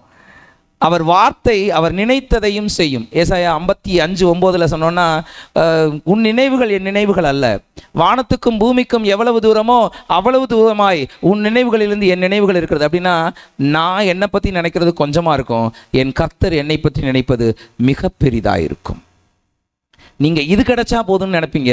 அவர் அதை விட மேலானதை, உங்கள் சிந்தனைக்கு அப்பாற்பட்டதை, உங்கள் இருதயத்திலே தோன்றியே இருக்காத விஷயத்தை உங்களுக்கு ஆம் என்றும் ஆமேன் என்றும் அருளி செய்வார். அவர் சிந்தனை உங்களை பற்றி ரொம்ப பெருசு. எரேமியா 29:11 அவர் ஒரு தடவை திஷ்டாந்தப்படுத்துவார். அந்த வார்த்தையை கன்ஃபார்ம் பண்ணுவார். என்ன சொல்லுவார் தெரியுமா? நீங்கள் எதிர்பார்த்திருக்கும் முடிவை உங்களுக்கு கொடுக்கும்படி நான் உங்கள் பேரில் நினைத்திருக்கிற நினைவுகளை அறிவேன் என்று கர்த்தர் சொல்லுகிறார். நீ என்கிட்ட நீ அது வேணும் இது வேணும்னு கேட்காத, உனக்கு என்ன நியமிச்சிருக்கேன்றத நான் ரீகால் பண்ணிக்கிட்டே இருக்கேன், உனக்கு அதை கொடுக்கணுன்றதை நான் யோசிச்சுக்கிட்டே இருக்கேன். நீங்க எதிர்பார்த்திருக்கிற முடிவை உங்களுக்கு கொடுக்கும்படி உங்கள் பேரில் நான் நினைவாயிருக்கிறேன். உங்களை நினைச்சிட்டே இருக்கேன், விட்டுற மாட்டேன். நீங்க மறந்து போன நிறைய விஷயங்களை உங்களுக்கு அவர் தருவார். எவ்வளவுதான் இனிமே இதெல்லாம் ஆகாது, இனிமே நமக்கு இதெல்லாம் வராது அப்படின்னு நினைச்சிட்டு இருக்கிற விஷயங்களை எல்லாம் அவர் உங்களுக்கு தருவார். இந்த பிள்ளை பேரை பற்றி பேசணும்ல, அன்னாள் கூட தன் வாழ்க்கையில் எனக்கு பிள்ளையை கொடுங்கன்னு கேட்கல, அவள் மனம் கசந்து அழுதாள், பெருமூச்சு விட்டாள். என் பெருமூச்சுகளையும் அறிந்திருக்கிற கர்த்தர் அவர். நிறைய நேரங்களுக்கு வார்த்தைகள்லாம் தேவையில்லை, என் மனம் போதும். என் கர்த்தர் விரும்பினதை என் வாழ்க்கையிலே அது செய்யும். ஐம் சாரி,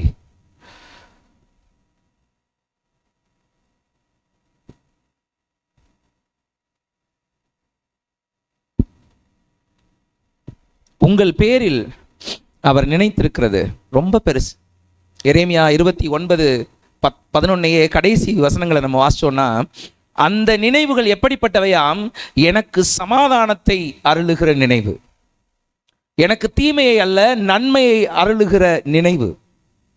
ஒரு நாளும் ஒருபோதும் என்னை அவர் அப்படியெல்லாம் விட்டு தந்துட மாட்டார். தீமைக்கு ஏதுவான வகையிலே என்னை அவர் நடத்தவே மாட்டார். இப்போ உங்களுக்கு ஒரு மாதிரி தெரியுதா? டோன்ட் வரி, இது சமாதானத்துக்கான பாதை. மிகப்பெரிய நீங்கள் எதிர்பார்த்ததற்கும் மேலான மிகப்பெரிய ஆசீர்வாதத்தை, மிகப்பெரிய மேன்மையை உங்கள் வாழ்க்கையில் அவர் கட்டளையிட்டிருக்கிறார். ஒரே ஒரு விஷயம் செய்யுங்கள், அந்தப்படி செய்யுங்கள், அவர் சொன்னதின்படி செய்யுங்கள். It came to pass. அந்தப்படி செய்யுங்கள். நீங்கள் போகும் பாதையிலெல்லாம் நன்மைகள் விளங்கும். நீ போகையிலும் வருகையிலும் ஆசீர்வதிக்கப்பட்டிருப்பாய். உன் பாதைகள் எல்லாம் நெய்யாய் பொழியும். இந்த வார்த்தைகள் உண்மைனா இந்த வார்த்தையும் உண்மைதான். வேத வார்த்தைகளை தாண்டி நம்மை போஷிக்கிறதற்கு வேறெந்த உணவும் தேவையில்லை.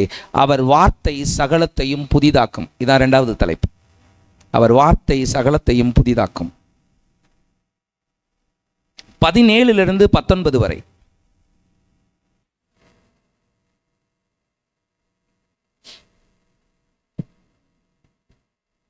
பதினேழிலிருந்து 19 வரை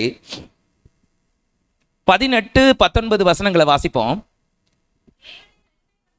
தேவனை மகிமைப்படுத்துகிறதற்கு இந்த அந்நியனை ஒழிய மற்றொருவனும் திரும்பி வர காணோமே என்று சொல்லி அவனை நோக்கி, நீ எழுந்து போ, உன் விசுவாசம் உன்னை ரட்சித்தது என்றார்.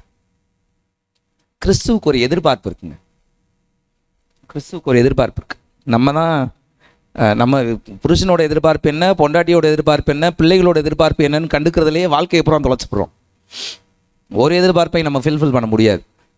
ஏன்னா எதிர்பார்ப்பு மனிதனுக்கு மாறிக்கொண்டே இருக்கும். இன்னைக்கு நான் ஒன்றை எதிர்பார்க்கிறேன், நாளைக்கு வேற ஒன்றை எதிர்பார்ப்பேன். ஆனால் எதிர்பார்ப்பை கூட மாற்றாதவர் நம்முடைய கர்த்தர். அவருக்கு ஒரே ஒரு எதிர்பார்ப்பு தான். காலையில் கேட்டேன் என் வீட்டுக்கார மாட்டேன், கர்த்தர் என்னத்தை நம்மிடத்தில் எதிர்பார்க்கிறார் உனக்கு தெரியுமா? தெரியல. ஏதாவது சொல்லுமா?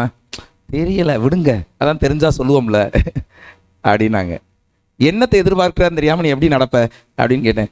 எதையாவது செஞ்சு அவரை சந்தோஷப்படுத்தலாம்னு நினைக்கிறேன், அவ்வளோதான். மற்றபடி I do not know what he expects. 17வது வசனம் சொல்லும், மீதி 9 பேர் எங்கே?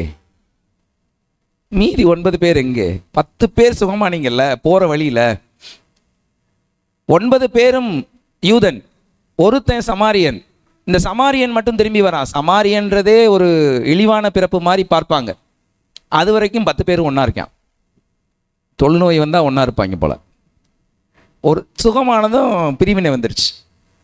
ஒருத்தர் சமாரியன்றாரு, ஒருத்தர் யூதன்றார். இப்போ இந்த சமாரியன் மட்டும் திரும்பி வருகிறார். அவருக்கு ரெண்டத்தனையான பிரச்சனை. ஒன்று சரீர வியாதி, இன்னொன்று ஒதுக்கப்பட்ட சமூகம்னு சொல்லப்படுறோம். ரெண்டுமே கஷ்டம்தான். இந்த ரெண்டுலேருந்து அவர் மீண்டு வருகிறார். இப்போ கிறிஸ்துவை நோக்கி அவர் வருகிறார். வந்ததுமே கிறிஸ்து கேட்ட முதல் கேள்வி, மற்ற 9 பேர் எங்கே அப்படின்னா, கிறிஸ்து மிச்ச 9 பேர் வரணும்னு எதிர்பார்க்கிறார்.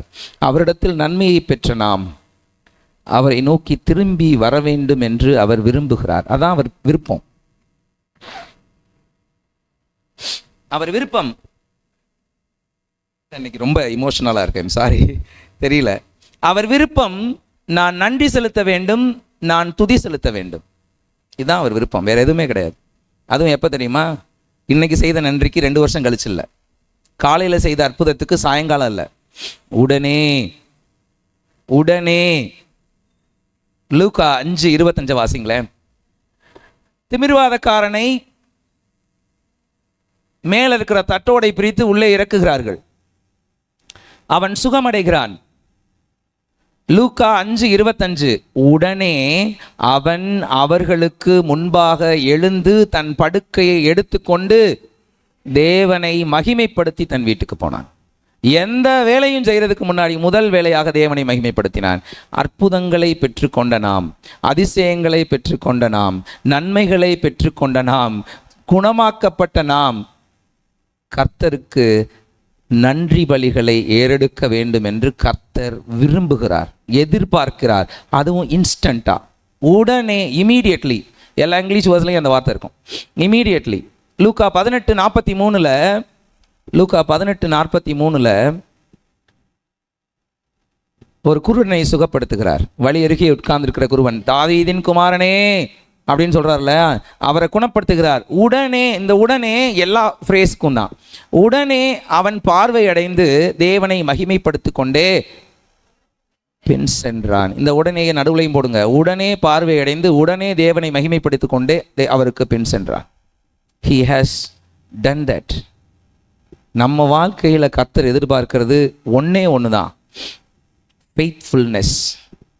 நம்ம ஃபெய்த்தோடு இருக்கோம், ஆனால் ஃபெய்த்ஃபுல்லாக இருக்கோமா?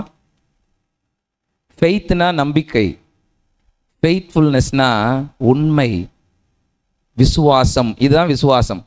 அவன் அவருக்கு ரொம்ப விசுவாசமாக இருப்பான், சொல்கிறோமா? என்ன அர்த்தம்? அவனுக்கு உண்மையாக இருப்பான், அதான் அர்த்தம். ஃபெய்த்னா நம்பிக்கை, ஃபெய்த்ஃபுல்னஸ்னா விசுவாசம், உண்மைத்தன்மை. இப்போ அவர் எதிர்பார்க்கிறது உங்ககிட்ட அந்த உண்மைத்தன்மையை எதிர்பார்க்கிறார். உங்களுக்கு அவர் நன்மை செய்கிற போது இமீடியட்டாக அவரிடத்திலே வந்து நீங்கள் நன்றி பலிகளை செலுத்த வேண்டும் என்று தேவன் விரும்புகிறார். அவர் எதிர்பார்க்கிறது அது ஒன்று தான். Give thanks and praise him. Give thanks and praise him. மகிமைப்படுத்தி கொண்டே. 1 தெசலோனிக்கேயர்ல 5:18 வாசிச்சோன்னா, எல்லாவற்றிலேயும் ஸ்தோத்திரம் செய்யுங்கள், அப்படி செய்வதே கிறிஸ்து இயேசுவுக்குள் உங்களை குறித்து தேவனுடைய சித்தமாயிருக்கிறது. அதுதான் எதிர்பார்க்கப்படுகிறது. என்ன செய்யணும்? எல்லாவற்றையும் குறித்து ஸ்தோத்திரம் செய்யுங்கள்னா நம்ம தப்பாக புரிஞ்சுக்கிறோம். அவர் நன்மை செய்தாலும் ஸ்தோத்திரம் செய்யுங்கள், தீமை செய்தாலும் ஸ்தோத்திரம் செய்யுங்கள், அப்படி இல்லை. இங்கிலீஷில் வாசிங்களேன். இன் எவ்ரிதிங் கிவ் தேங்க்ஸ். உங்களுக்கு செய்யப்படுகிற எல்லா நன்மைகளுக்காகவும் நீங்கள் நன்றி செலுத்துங்கள். தீமை செஞ்சாலும் தேங்க்யூன்னு சொல்லுவோமா? நம்ம அப்படிலாம் சொல்ல மாட்டோம். தீமை செஞ்சால் நம்ம என்ன சொல்லுவோம்னா, இதை ஏற்றுக்கொள்ளுகிறேன் ஆண்டவரே, இதை நன்மையாக்கி தருவீர் என நான் நம்புகிறேன். இவ்வளோ தான் நம்ம சொல்ல முடியும். நான் தீமை சொல்லும்போது தேங்க்யூ ஆண்டவரே எனக்கு ஆக்சிடென்ட் ஆயிடுச்சு அப்படின்லாம் சொல்ல முடியாது. Give thanks in everything you are getting from him. அவர் கரத்திலிருந்து நீங்கள் பெற்றுக்கொள்ளுகிற எல்லா நன்மைகளுக்காகவும் அவருக்கு நன்றி சொல்லுங்கள். இந்த நன்றி சொல்லுவதே கிறிஸ்து உங்கள் மேல் வைத்திருக்கிற சித்தம். That is the expectation. That is the expectation. இதை தாண்டி அவர் உங்ககிட்ட எதுவுமே கேட்கல. வா வந்து காணிக்க போடு, காணிக்க போடுங்க. நீ வேற ஜெயக்குமார் காணிக்க போடக்கூடாதுன்னு சொல்லிடாதீங்க. காணிக்கை போடுங்கள், அது நன்றியின் வெளிப்பாடு. காணிக்கையவே போட முடியலன்னா நீங்கள் எப்படி உங்களை அர்ப்பணிப்பீங்க? காணிக்கை என்பது நம்மை அர்ப்பணிப்பதற்கான ஒரு அடையாளம். இந்த பணம் கர்த்தர் தந்தது, கர்த்தர் எனக்கு இன்னும் தருவார்ன்ற நம்பிக்கை இருந்தால் தான் காணிக்க போட முடியும். ஐயோ இதை வச்சு குடும்பம் நடத்த முடியாதே அப்படின்னு நினச்சா காணிக்கப்பட முடியாது. கர்த்தர் எனக்கு இன்னும் தருவார்ன்ற நம்பிக்கை இருக்கணும். அதுதான் விசுவாசம், ஃபெய்த்து. அந்த ஃபெய்த்தின்படி நீங்கள் அமுக்கி குலுக்கி சரிந்து விழும்படி காணிக்கை போடுங்கள். ஆனால் அதை தேவன் எதிர்பார்க்கவில்லை, அதை நீங்கள் செய்தே ஆக வேண்டும். அது உங்களுக்கு கொடுக்கப்பட்ட கடமை. அவர் எதிர்பார்ப்பது நன்றி பலிகளோடு துதி சத்தத்தோடு என்னிடத்திலே வாருங்கள். எத்தனை நன்மைகளை பெற்றுக்கொண்டீங்க? எனக்கு கொஞ்சம் வருத்தமாகவே இருக்கும். பள்ளிக்கூடத்துக்கு இப்போ ஒரு 20-25 நாளாக அழுதுகிட்டே போகிறேன் பள்ளிக்கூடத்துக்கு. எல்கேஜி பிள்ளை மாதிரி. சனிக்கிழமை கூட லீவ் விட மாட்டுறாங்க. எல்லா சனிக்கிழமையும் பள்ளிக்கூடம் வைக்கிறாங்க. 5:30 வரைக்கும் உட்காந்துருக்கிறேன். கஷ்டமாக இருக்குது. எந்த வகையிலையும் ஐ எம் நாட் ஹாப்பி. இந்த மினிஸ்ட்ரியிலையும் பெருசாக இன்வால்வ் பண்ண முடியல. இது ஒரு பேர்டனாகவே இருக்குது அப்படின்னு புலம்பிக்கிட்டே தான் டெய்லி போவேன், வஞ்சுக்கிட்டேவும் போவேன். நேற்று ஒரு தீர்வை கற்று தந்தார். எங்களுக்கு ஒரு ட்ரைனிங் ப்ரோக்ராம் நேற்று வச்சுருந்தாங்க. தமிழ்நாடு முழுக்க லீவு. எனக்கு பள்ளிக்கூடம். ஆமாம், தமிழ்நாடு லீவு தானேப்பா? ஆமாம், தமிழகமே விடுமுறை கொடுத்தது. என் பள்ளிக்கு விடுமுறை இல்லை. நான் போயிருந்தேன். டீச்சர்ஸ்க்கு மட்டும் ட்ரைனிங் போட்டிருந்தாங்க. ஒரு கிறிஸ்தவ அம்மையார் தான் பேசினாங்க எங்களுக்கு. 1 day session, morning 9 to 4. Why me? இந்த கேள்விக்கு அவங்க பதில் சொல்கிறாங்க. ஏன் எனக்கு மட்டும்? என்னைக்காவது ஒரு நாள் எனக்கு வேலை கிடச்சிச்சு, ஏன் எனக்கு மட்டும் கிடச்சிச்சின்னு கேட்டிருக்கியா? நல்லா ட்ரெஸ் பண்ணியிருக்கியே, ஏன் எனக்கு மட்டும் கிடச்சிச்சின்னு கேட்டிருக்கியா? கஷ்டமாக இருக்கும்போது மட்டும் ஒய் மீன்னு கேட்குறேன். நன்மைகளை என்ன, இந்த தீமைகள் எல்லாம் ஒன்றும் இல்லைன்னு ஆயிரும். உன்னை அங்கு வைத்திருப்பதற்கு ஒரு முகாந்திரம் உண்டு, ஒரு காரணம் உண்டு. யாரை நீ ஆதாயப்படுத்த வேண்டும் என்று தேவன் விரும்புகிறார்னு தெரியாது. உன்னை அந்த இடத்துல வச்சிருக்கிறாரு. கொஞ்சம் கஷ்டமான சூழல் தான், ஆனால் நீ பேர் பண்ணுவேன்னு நம்பி தானே உன்னை அங்கே வச்சிருக்கிறாரு. அழுதுகிட்டே போனான்னு அர்த்தம். அங்கெல்லாம் ஒய்மீ கேட்கல, இப்போ மட்டும் ஒய்மியா அப்படின்னு அந்த அம்மா பேசினாங்க. கர்த்தர் எனக்கு சொன்ன வார்த்தையாக நான் அதை உணர்ந்தேன். கர்த்தர் யாரை கொண்டும் பேசுவார், கழுதையை கொண்டும் பேசுவார், பக்கத்து வீட்டுக்காரர்களை கொண்டும் பேசுவார். கர்த்தர் பேசுவதற்கு ஆவிக்குரிய மனுஷன் மட்டும்தான் வேணுன்ற அவசியமே இல்லை. எதை கொண்டும் கர்த்தர் பேசுவார். இந்த கல்லுகளும் பேசும். அப்படிதானே சொன்னாங்க? இந்த கல்லுகளும் பேசும். கர்த்தர் பேசுவதற்கு எந்த ஆவிக்குரிய மனுஷனும் பெரிய தீர்க்கதரிசியெல்லாம் தேவையே கிடையாது. என்னிடத்திலே கர்த்தர் பேச விரும்பினால் எவரை கொண்டும் பேசுவார், எதை கொண்டும் பேசுவார். அந்த அம்மா சொன்னதும் நான் கொஞ்சம் வெட்கப்பட்டேன். ஏன் அழுதுகிட்டே போகணும்? ஒரு 2 வாரத்துக்கு முன்னாடியே நான் ஒரு வேலையை ஸ்டார்ட் பண்ணிட்டேன். என்னென்னா, தமிழ்நாட்டில் இருக்கிற எல்லா பள்ளிக்கூடத்துக்கும் சாட்டர்டே லீவுன்னு கன்ஃபார்மாக சொல்லிடணும். இப்படி ஒரு சட்டம் வரணும்னு ஜெபம் பண்ணிகிட்ருக்கேன். நீங்களும் ஜெபம் பண்ணுங்க. எல்லா பள்ளிக்கூடத்துக்கும். ஏன் எனக்கு மட்டும் லீவு? எல்லாருக்கும் லீவ் வரட்டும். All Saturday be the holiday for the people who are going for school, teacher or student, whoever may be. எல்லாருக்கும் கிடைக்கட்டும் அப்படின்னு ஜெபம் பண்ணிகிட்ருக்கேன். நேற்று கிடியன்ஸ் மீட்டிங்கில் எனக்கு தெரிஞ்ச நண்பர்கள் வட்டாரத்தில் சொல்லியிருக்கேன், இதெல்லாம் ஜெபம் பண்ணுங்க, எல்லா சாட்டர்டேயும் டீச்சர்ஸ்க்கு லீவ் வேணும்னு. அப்போ தான் மினிஸ்ட்ரி பண்ண முடியும். இப்படி ஒரு தாகத்தை கர்த்தர் எனக்குள்ளே ஏற்படுத்தியிருக்காரு. வலிச்சா தானே கேட்குறோம், வலிக்கலைன்னா கேட்குறது இல்லைல்ல. ஸோ இப்போ இங்கே நாம் என்ன செய்யணும்னா, கர்த்தரை துதிக்க வேண்டும், கர்த்தரிடத்தில் நன்றியை செலுத்த வேண்டும். எப்போவுமே ஒய்மி கேள்வி கேட்காதீங்க. நன்மைகளுக்கும் ஒய்மி கேள்வி கேளுங்க, நன்மைகளுக்கும் கேளுங்க. ஏன் எனக்கு மட்டும் கேட்டால் தான் தெரியும். நான் அர்ப்பன், அவர் என்னை விரும்புகிறார், அதனால் எனக்கு கொடுத்துருக்கிறார். சில நேரங்களில் சில கசப்பான அனுபவங்களை கூட கர்த்தர் அனுமதிக்கிறதற்கு காரணம், அவர் நம்மை நேசிக்கிறதுனாலும் அவர் நம்மை நம்புகிறதுனாலும். அவர் நம்மை நேசிக்கிறதுனாலும் அவர் நம்மை நம்புகிறதுனாலும். ஞாபகம் வச்சுக்கோங்க, நீங்க இவ்வளவு கடுமையான சூழல்லேயும் ஏன் கிறிஸ்துவுக்காக நிற்கிறீர்கள்ங்கிறத பார்க்கிற சமுதாயம் கிறிஸ்துவை ஏற்றுக்கொள்ளும்.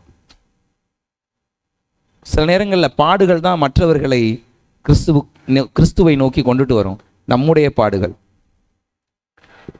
இவ்வளவு கஷ்டத்துலையும் ஒரு தெய்வத்தை பிடிச்சிட்டே தொங்குறாங்களே, என்ன ஸ்பெஷல் அப்படின்னு அவங்கள யோசிக்க தோண்டும்.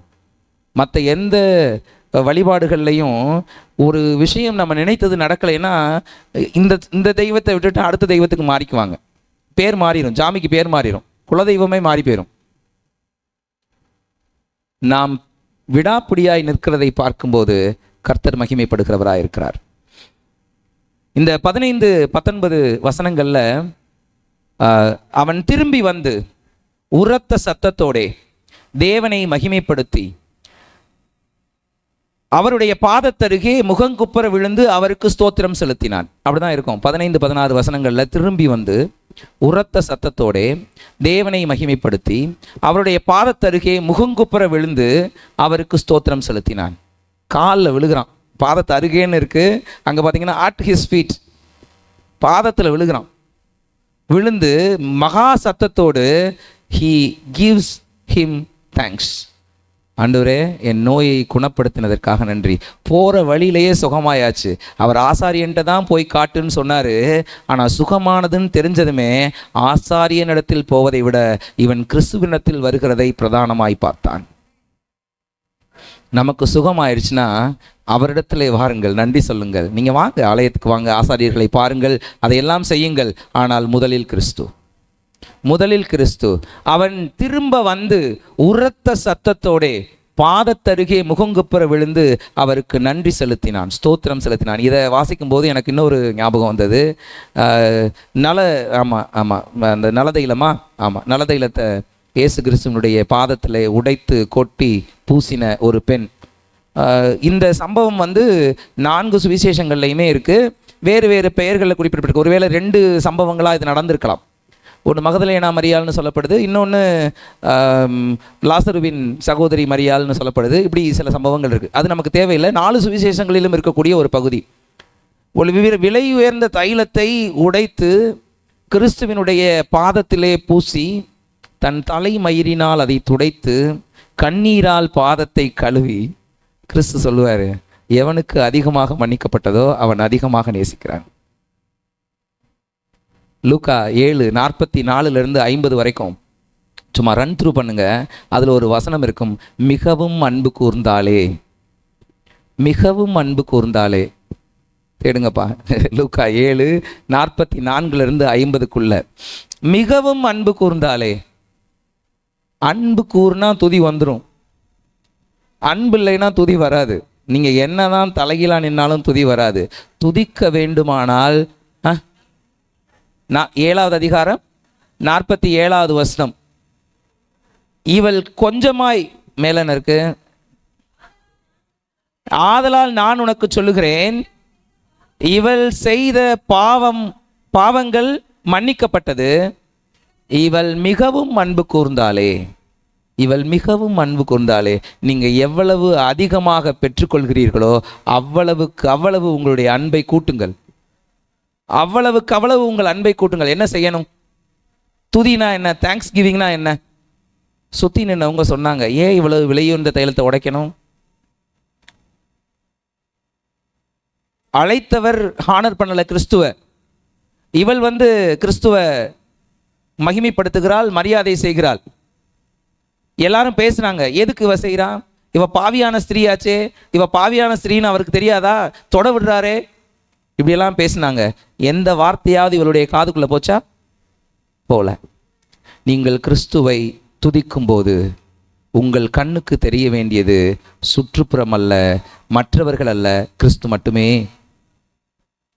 நீங்கள் கிறிஸ்துவை துதிக்கும் போது உங்கள் காதில் விழ வேண்டியது வேறு எந்த வார்த்தைகளும் அல்ல, கிறிஸ்துவின் சத்தம் மட்டுமே. இதுதான் ஆராதனை. என் வாழ்க்கையில் என் முன்னாடி ஒருத்தர் தான் இருக்கிறார், அவர் கிறிஸ்து தான் அப்படின்னு நிற்கிறது தான் கிறிஸ்தவ வாழ்க்கையின் துதி. கிறிஸ்தவ வாழ்க்கையின் துதி. ஸோ நான் அன்பு கூறுகிறேன் என்றால் என் முன்பாக கிறிஸ்துவை மட்டும் நான் நிறுத்த வேண்டும், என் முன்பாக கிறிஸ்துவின் சத்தம் மட்டும் தொனிக்க வேண்டும், வேறு எதுவும் என் வாழ்க்கையிலே முன்னாக இருக்கக்கூடாது. இதுதான் துதி. இப்படி தான் நான் நன்றி செலுத்த வேண்டும். இப்படி அவள் அந்த நன்றியை செலுத்தினால் அதே போலத்தான் இந்த குஷ்டரோகியும் தன் நன்றியை செலுத்துகிறான். பாதத்தருகே விழுந்து தேவனுடைய நாமத்தை உறக்க சத்தமாய் சொல்லி அவருக்கு நன்றியை செய்கிறான். அப்படி நன்றி செய்யும்போது இந்த அம்மாவுக்கு சொன்ன அதே வசனத்தை தான் அங்கேயும் சொல்லுவார். அந்த அம்மாவுக்கு என்ன சொல்லுவார்னா, உன் விசுவாசம் உன்னை ரட்சித்ததுன்னு சொல்லுவார் 50வது வசனத்தில். உன் விசுவாசம் உன்னை ரட்சித்தது. இங்கே அதே மாதிரி இதே இந்த குஷ்டரோகிக்கும் அவர் சொல்லுவார் 19வது வசனத்தில், லூக்கா 17:19, அவனை நோக்கி எழுந்து போ, உன் விசுவாசம் உன்னை ரட்சித்தது. இங்கிலீஷில் எப்படி இருக்கும்னா, thy faith has made thee whole. அவன் சுகமாயிட்டான். இனிமே என்ன வேணும்? சுகமானா பத்தாதுங்க, வாழ்க்கையில் ஒரு முழுமை வேண்டும், வாழ்க்கை பரிபூரணப்பட வேண்டும். வாழ்க்கையில் மீதமுள்ள நாட்கள் இருக்குல்ல, அதுக்கு தேவன் தேவையில்லையா? சுகமானா போதுமா? என் வாழ்க்கையிலே மீதமுள்ள நாட்களை சரியாக கிறிஸ்துவுக்குள் நடத்துவதற்கும் நித்திய ஜீவனை நான் பெற்றுக்கொள்வதற்கும் எனக்கு ஒரு உத்தரவாதம் கொடுக்கப்படுகிறது. அதுதான் இது, தை ஃபெய்த் மேட் தி ஹோல், என்னை முழுமையாக்குகிறது. உன் விசுவாசம் உன்னை முழுமையாக்குகிறது. உன் விசுவாசம் உன்னை பரலோகத்திலே சேர்க்கிறது. உன் விசுவாசம் உன் வாழ்க்கைக்கு தேவையானதை உனக்கு கொடுக்கவிருக்கிறதுன்றத தேவன் இங்கு உறுதிப்படுத்துகிறார். மற்ற 10 பேருக்கு சுகம் மட்டும்தான் கிடைத்தது. இந்த மற்ற 9 பேருக்கு சுகம் மட்டும்தான் கிடைத்தது. இந்த 10வது நபருக்கு நித்திய ஜீவனும் ஒரு நிரந்தர சமாதானம் உள்ள வாழ்க்கையும் கிடைத்தது. இது தேவனால் கிடைத்தது. அவர் எதிர்பார்ப்பு என் வாழ்வை பூரணப்படுத்தும். இதான் 3வது குறிப்பு. அவர் எதிர்பார்ப்பு என் வாழ்வை பூரணப்படுத்தும், என் ரட்சிப்பை முழுமையாக்கும், நித்தியத்தை அது உறுதி செய்யும். ஸோ 3 விஷயத்தை நாம் புரிஞ்சுக்குவோம். இந்த விஷயங்களை எல்லாம் சாரமாக சொல்கிற மாதிரி எரேமியா தீர்க்கதரிசி ஒரு இடத்துல எழுதி வச்சிருக்கிறார். எரேமியா 29வது அதிகாரத்தில் 12, 13, 14 வசனங்கள் நான் வாசிக்கிறேன், நீங்கள் கேளுங்க. அப்பொழுது நீங்கள் கூடி வந்து என்னை தொழுது கொண்டு என்னை நோக்கி விண்ணப்பம் பண்ணுவீர்கள், நான் உங்களுக்கு செவி கொடுப்பேன். உங்கள் முழு இருதயத்தோடும் என்னை தேடினீர்களானால் என்னை தேடுகையில் கண்டுபிடிப்பீர்கள், நான் உங்களுக்கு காணப்படுவேன் என்று கர்த்தர் சொல்லுகிறார். நீங்கள் செய்ய வேண்டியது, அவர் பார்வையில் படும்படி இருங்கள், அவர் இரக்கத்தை பெற்றுக்கொள்வீர்கள். மறைத்து கொள்ளாதீங்கள் உங்களை. அவர் வார்த்தை சகலத்தையும் புதிதாக்கும். வெறும் வார்த்தையை மட்டும் பிடிச்சிக்காதீங்க. அவர் வார்த்தையின்படி மட்டுமல்ல, நினைப்பின்படியும் உங்களுக்கு அருளுகிறவர். கீழ்ப்படியுங்கள். அவர் எதிர்பார்ப்பு நாம் தேங்க்ஸ் கிவிங் செய்யணும், அவருக்கு நன்றி பலிகளை கொடுக்க வேண்டும், துதி செலுத்த வேண்டும் என்று அவர் விரும்புகிறார். இப்போ நன்றியற்ற சமுதாயம் உருவாகி கொண்டே வருகிறது. அந்த 9 பேரை போல நாம் நன்றியற்றவர்களாய் இல்லாமல் நன்றி உள்ளவர்களாய் கிறிஸ்துவை நாம் பற்றி கொள்ளும்போது என் வாழ்க்கை முழுமைக்கும் போதுமான தேவனாக அவர் வெளிப்படுகிறார். கர்த்தரின் பார்வைக்குள்ளே வந்து அவரின் இரக்கத்தை பெற்று அவரின் வார்த்தையால் நன்மைகளை பெறுகிற நான் அவரின் எதிர்பார்ப்பான நன்றி கூறுதலையும் துதி செலுத்துதலையும் செய்யும்போது மீதமுள்ள வாழ்வுக்கும் நித்திய ஜீவனுக்கும் உத்தரவாதத்தை அவரிடத்திலிருந்து நான் பெற்றுக்கொள்கிறேன். ஜெபிப்போமா? எழுந்து நிற்போம். Let's all stand up.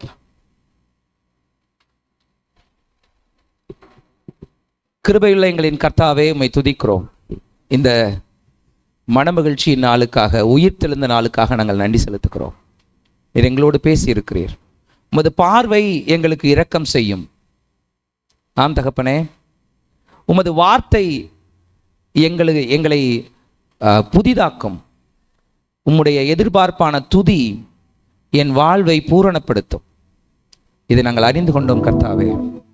நாங்கள் சரியாய் எங்களை உமக்கு வெளிப்படுத்தவும், நீர் சொன்னபடி அந்தப்படி நாங்கள் கீழ்ப்படியவும், துதி பலிகளை நன்றி பலிகளை கொண்டு வருகிற ஒரு ஃபெய்த்ஃபுல் கம்யூனிட்டியாக நாங்கள் இருக்கவும் எங்களை நாங்கள் அர்ப்பணிக்கிறோம்.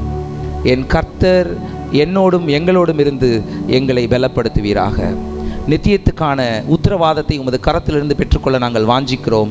எங்களை பலப்படுத்தும். இயேசு கிறிஸ்துவின் நாமத்தில் ஜெபிக்கிறோம் நல்ல பிதாவே, ஆமென். என் ஆத்துமாவே கர்த்தரை ஸ்தோத்திரி, என் முழு உள்ளமே அவருடைய பரிசுத்த நாமத்தை ஸ்தோத்திரி. என் ஆத்துமாவே கர்த்தரை ஸ்தோத்திரி, கர்த்தர் செய்த சகல உபகாரங்களையும் மறவாதே.